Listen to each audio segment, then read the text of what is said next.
No último dia 27 de janeiro, foi o dia da memória das vítimas do Holocausto. Foi nesta data, em 1945, que o campo de extermínio de Auschwitz foi libertado.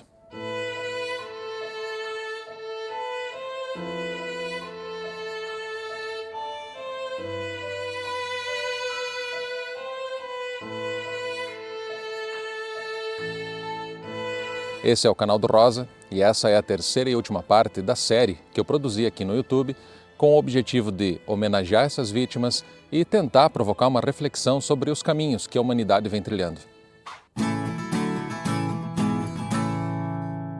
E esse vídeo aqui ele é um pouco diferente dos dois anteriores.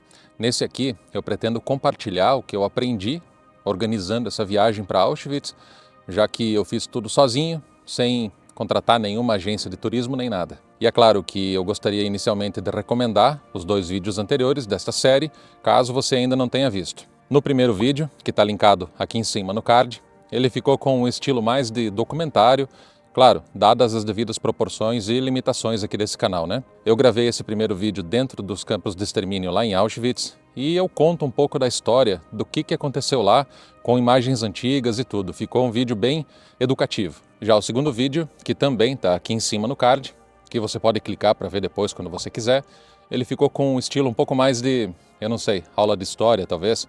Claro, também dadas as devidas proporções, né? E nele eu faço um apanhado de muitos acontecimentos de muitas décadas antes da Segunda Guerra Mundial e que levaram ao Holocausto. E ele termina com uma importante reflexão que eu te convido para assistir e compartilhar o que você pensa lá nos comentários.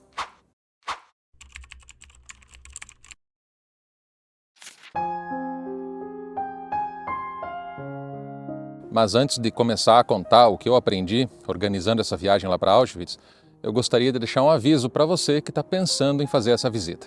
Pense bem no que eu vou falar agora para decidir se você deve mesmo visitar o campo de extermínio em Auschwitz. Para começo de conversa, Auschwitz não é um passeio no parque. E durante a minha visita lá, eu percebi que tinha gente mais preocupada em fazer turismo do que de fato entender o que os nazistas tinham feito lá. Eu recomendaria uma preparação para essa visita. Seja lendo um livro sobre a história do Holocausto ou vendo um bom documentário que conte toda essa história, para que você não chegue lá desinformado. O que eu quero dizer é que para que você possa prestar uma reverência àquelas vítimas, você precisa se informar e só ir lá em Auschwitz se for para sentir a dor de quem esteve lá. Empatia é uma coisa que requer esforço e se for para ir lá passear, é melhor você ficar em casa.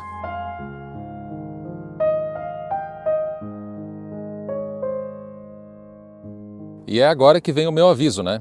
Quando você estiver lá, comporte-se, tenha respeito. Lá você vai ver e ouvir histórias de tortura e de morte. Então evite ficar de risadinha, conversando com seus amigos, dedique a tua atenção para aquele momento. E eu falo isso porque nas 3 vezes que eu estive lá nos campos de extermínio, eu presenciei muita gente andando para lá e para cá, em grupo, batendo papo descontraído, algo que não combina com aquele lugar, né? Além daqueles que estavam mais preocupados em fazer uma pose para tirar uma foto. Eu acho que está tudo bem você tirar uma foto e levar uma recordação daquele momento. Inclusive eles incentivam que você registre e tudo mais. Tem alguns lugares que eles restringem assim, em respeito às vítimas, né? Mas tem gente que exagera. Teve um momento específico que me irritou bastante, que tinha um casal lá na frente do portão de Auschwitz fazendo poses, para dizer o mínimo, inadequadas. E eu saí do sério, eu peguei meu celular e comecei a filmar eles na cara deles assim para ver se eles se tocavam. Até que eles ficaram constrangidos e pararam. Então, se você estiver lá e perceber alguém agindo assim sem noção, tente fazer alguma coisa também, né? Chama atenção, não deixa o pessoal desrespeitar o lugar. Teve um outro momento também, bem na frente da câmara de gás, que um casal achou que era um bom lugar para começar a namorar. E você pode até achar que eu estou exagerando, mas um lugar que tem marcas de unhas nas paredes do pessoal tentando sair de lá, morrendo sufocado, eu acho que não me parece muito adequado para esse tipo de atitude. E esse é o meu aviso. Se for para ir lá e agir assim sem noção, é melhor nem ir.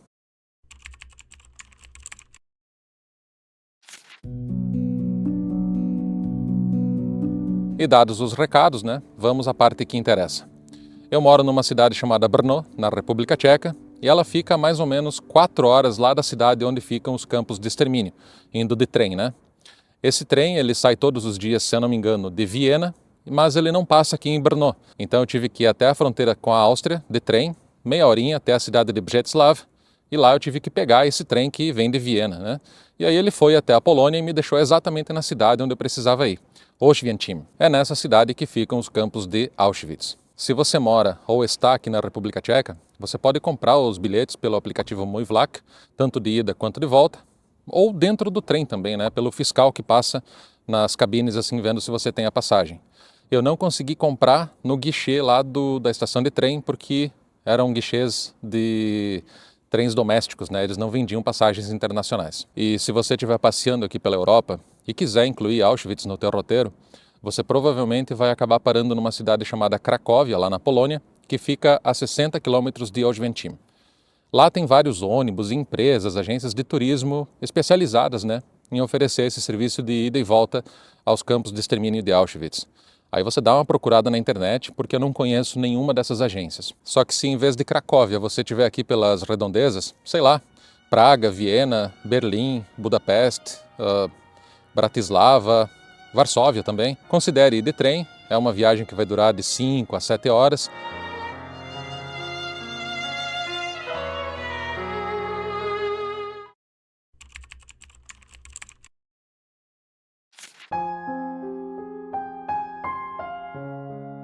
E como eu disse agora há pouco, se você estiver passeando por Cracóvia, é tranquilo fazer tudo no mesmo dia.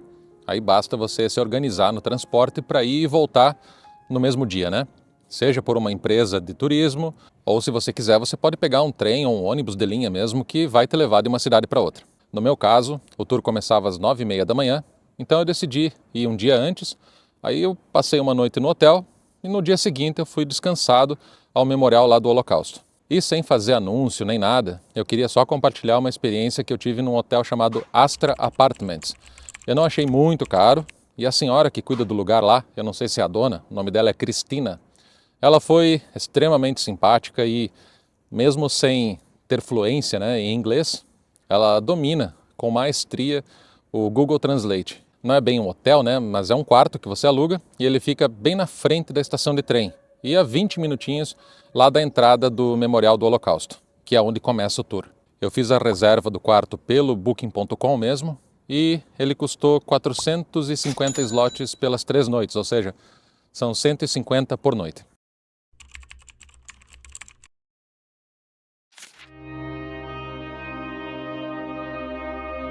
Para ir desse hotel até o Memorial, eu optei por ir andando, mas é possível ir de ônibus também, né? O ônibus urbano. Ele passa na frente da estação de trem e depois de umas 3 estações você já chega lá na entrada do museu, né, do Memorial do Holocausto. O bilhete dá para comprar no ponto de ônibus ou dentro do ônibus também tem uma maquininha e você pode pagar com cartão. Teve uma vez que o meu cartão não funcionou, mas aí o motorista falou em inglês comigo e aí uma senhorinha que estava sentada num dos bancos, ela ficou com pena de mim talvez, aí ela me deu um bilhete dela num ato de gentileza. Outra coisa importante é o deslocamento entre Auschwitz I e Auschwitz II. Os dois campos eles ficam a 3 quilômetros um do outro e aí a visita começa lá pelo primeiro. Porém, quando você for para o segundo, tem um ônibus bem grandão que fica indo de um campo para o outro a cada 20 minutos e é de graça. Eu não tirei foto do ônibus no dia que eu fui lá e no Google eu só achei esse ônibus amarelo aqui. Mas no dia que eu fui lá era um ônibus azul. Bom, você vai ver, não é difícil de achar. Aí você termina o tour lá no primeiro campo, pega o ônibus e vai lá para o segundo. Quando termina, você pega esse mesmo ônibus gratuito, né? E volta lá para o primeiro, porque ele fica mais perto do centro. Aí vai ser mais fácil para você ir para a estação de trem ou voltar para casa. O segundo campo fica no meio do nada, então é melhor voltar para o primeiro, para você seguir a vida.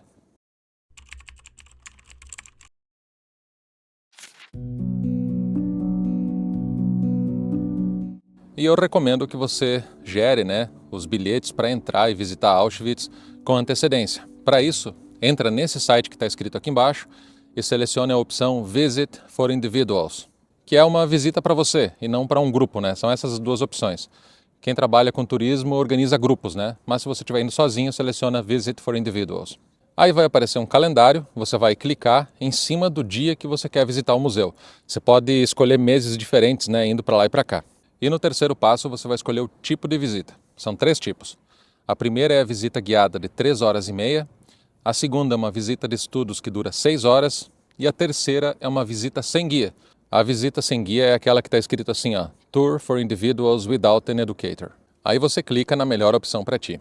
E se você for pegar um desses tour guiados, fica esperto para pegar um horário que se encaixe no teu cronograma e também selecionar um idioma que você seja capaz de entender o que o guia estiver falando. E se você não for sozinho, for, por exemplo, com a sua família, certifique-se de que você vai pegar uma opção que tem lugares disponíveis para todo mundo. Então você corre o risco, se você não prestar atenção, de deixar alguém de fora, né, do tour.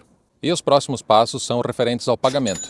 O tour de 3 horas e meia custa 110 zlotys e o de 6 horas custa 150. Se você não quer um guia, você avança até as etapas finais para gerar o bilhete que você deve apresentar na hora que você for entrar no memorial. Não precisa pagar, mas você tem que gerar aquele bilhetinho com o código de barra, sabe? E uma última informação importante referente aos ingressos é que o tour sem guia, a entrada só é permitida entre meio-dia e 2 da tarde, se eu não estou enganado. E com guia, né, você pode ir de manhã, já tem tours que começam às 8h30. No primeiro dia eu fiz o tour de 6 horas, que começou às 9 e pouco da manhã e foi até 3h30 por aí. E infelizmente não tinha nenhuma opção em português, mas tinha em várias línguas, né? Inglês, que eu consigo entender, e aí foi esse que eu escolhi. E eu diria que para nós brasileiros, o mais próximo que tem lá é o espanhol. Então se você não consegue entender nenhum dos idiomas que tem lá, vai no espanhol que eu acho que você vai conseguir pelo menos entender o contexto da maioria das coisas que o guia vai falar. Eu diria que é importante você se planejar e comprar essa entrada com antecedência. Sei lá, no mínimo um mês antes. Porque pode acontecer de lotar aquele grupo, né? Eles limitam a quantidade de pessoas por tour e aí você não vai conseguir, eventualmente, a melhor opção de idioma ou de horário, caso você deixe para a última hora. Existe também a possibilidade de você comprar o ingresso lá na portaria, mas aí você corre esse risco, né? Talvez não tenha um horário ou um idioma adequado para você. No segundo e no terceiro dia que eu fui lá, eu fui sem o guia, né? Porque eu queria gravar o meu vídeo. E aí eu esqueci de gerar esse ingresso pela internet. E aí eu fui, na última hora, assim, no mesmo dia eu fui tentar gerar e já não tinha mais nenhuma vaga. Só que aí eu fui lá na portaria, pedi para a moça alguma informação, né? Aí ela falou que era só escrever meu nome num papelzinho, eu entreguei para ela me deu o bilhete com o código de barras e eu entrei. Então eu acredito que para entrar lá sem um guia, é tranquilo você chegar lá na portaria e pedir o ingresso. Não custa nada e é só você deixar teu nome e ela te dá o ingresso. A única coisa é que eu tive que esperar até meio-dia para poder entrar, então eu fiquei sentado num banquinho lá até dar a hora.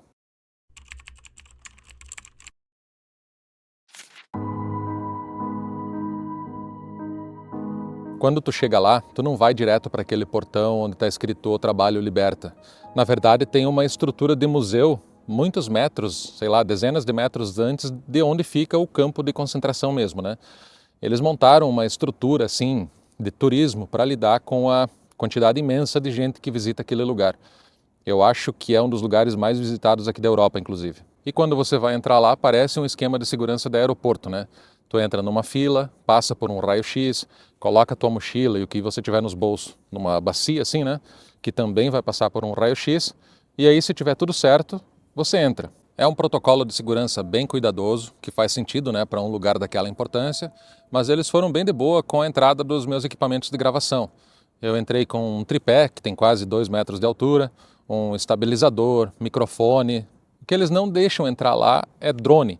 Então, se você está pensando em levar um drone para filmar e coisa, nem leva, porque eles não vão deixar você entrar com drone. Fora isso, foi tudo muito tranquilo.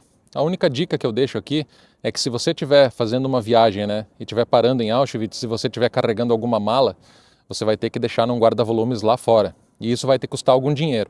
Eu acho que são 5 slots, mas eu não tenho bem certeza. Eu vi isso no site, mas é melhor conferir antes de viajar, porque esses preços eles mudam de tempo em tempo, né?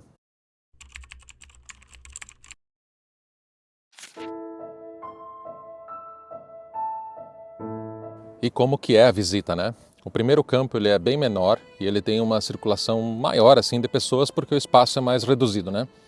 Então, para evitar a bagunça, eles vão te dar um fone de ouvido e aí o guia usa esse fone para se comunicar contigo.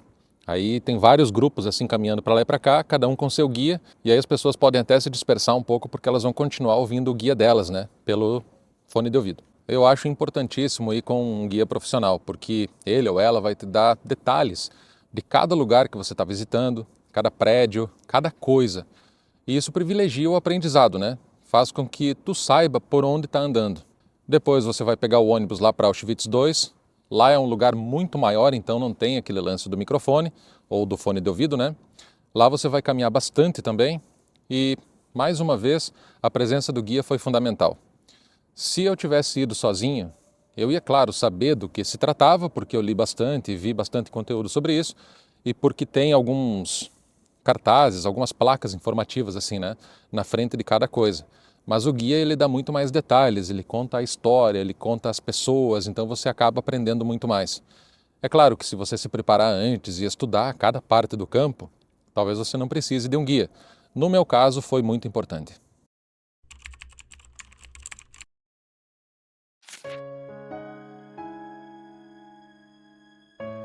E caso você opte por um tour mais longo, como foi o meu caso, que fiquei lá por mais de 6 horas, leve alguma coisa para comer, porque lá não tem restaurante, cantina, não tem nada nas proximidades dos campos de concentração. Tem umas vending machines, assim, né? Aquelas máquinas de refrigerante, de sanduíche, coisa automática que você compra com cartão de crédito. Leve alguma coisa que não tenha risco de estragar, sei lá, um pacote de bolacha. Eu levei uma baguete e só não coloquei recheio, né? Evite presunto, queijo, essas coisas que podem estragar se fica fora da geladeira. E se tu for ficar naquele hotel que eu indiquei, bem na esquina, na frente da estação de trem, tem um mercadinho chamado Jabka. E você pode procurar que tem mais desses mercadinhos no caminho lá para o memorial, mas se você tiver com tempo, tem até Carrefour lá na cidade. Aproveite para comprar água, embora isso seja possível comprar lá na livraria do campo de extermínio número 2, se eu não estou enganado. E tanto o primeiro quanto o segundo campo, eles têm banheiros acessíveis, então você, se precisar, você tem onde ir.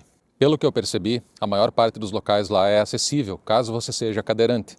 Porém, nos prédios, principalmente do campo número 1, há exposições que ficam nos andares superiores, e eu não lembro de ter visto nenhum elevador por lá. Então, assim, a maior parte dos lugares é acessível, mas eu acredito que hajam limitações.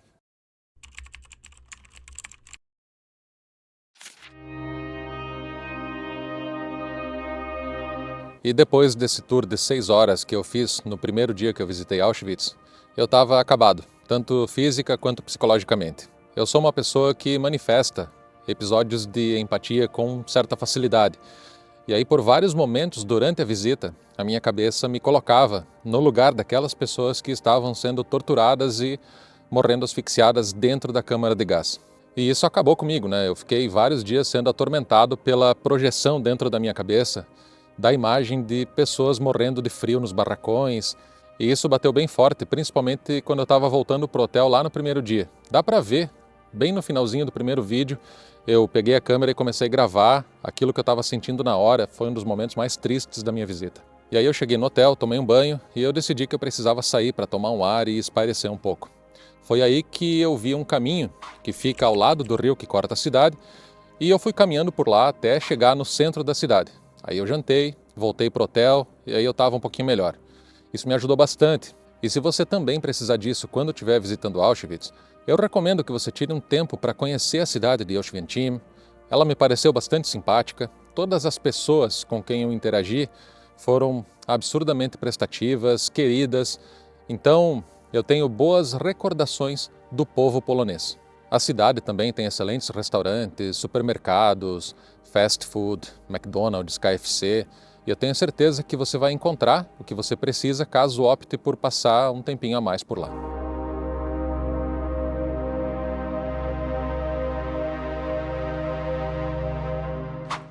E eu agradeço imensamente a você que acompanhou essa série desde o primeiro episódio, participou, comentou e interagiu comigo lá no Instagram e nos comentários aqui do YouTube também.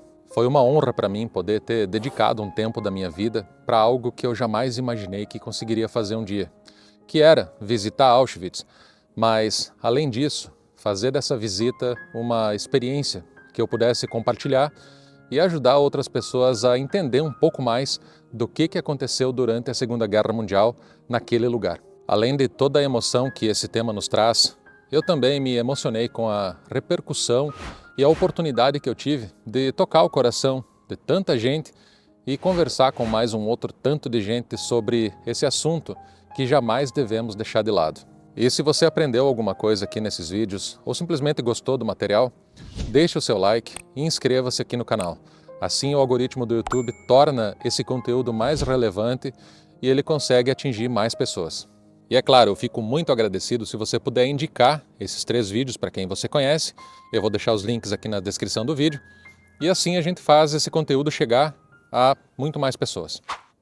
E assim eu encerro esta série com o coração doído por tudo que eu vi lá em Auschwitz e também por tudo que eu vejo acontecendo no mundo hoje em dia. Mas acima de tudo, com a esperança renovada, principalmente depois de todos os comentários que eu li aqui no YouTube, lá nos directs do Instagram também, todas as coisas que vocês me escreveram ao longo desta série, é isso que nos dá força para continuar. E eu gostaria de deixar aqui uma mensagem final, que a gente seja uma voz contrária ao ódio e à intolerância. Não importa o lugar, pode ser um canal no YouTube, mas também pode ser aí dentro da sua casa. Todos os dias nós vemos pessoas marginalizadas sendo vítimas de injustiças, seja na Palestina, na Ucrânia, mas pode ser aí também na sua cidade. Muitas vezes a gente não tem condições ou posição de poder para se levantar contra uma injustiça, mas podemos demonstrar nossa compaixão e compartilhar o pão. Eu aposto que foram essas as coisas que um cara que viveu há 2000 anos te ensinou.